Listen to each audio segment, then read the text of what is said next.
So I'm going to teach you how to clean the lactate analyzer. This is the lactate analyzer device that we talked about earlier. You're going to take a clean paper towel and have a few ready. You're going to take a Clorox wipe.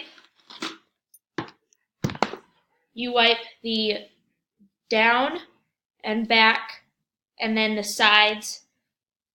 And then lastly, you'll wipe the entry area for the test strip. Once that is done, you wipe that off with a paper towel until it's dry. And then with a new clean paper towel, you use our cleaning spray.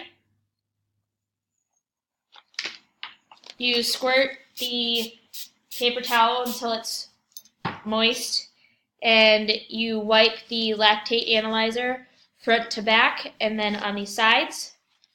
And then you take another clean paper towel and wipe it until it's dry,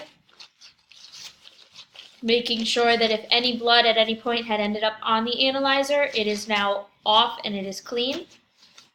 From there, you put it directly into the case along with the test strips so that it looks like this, and you zip it up and you're done.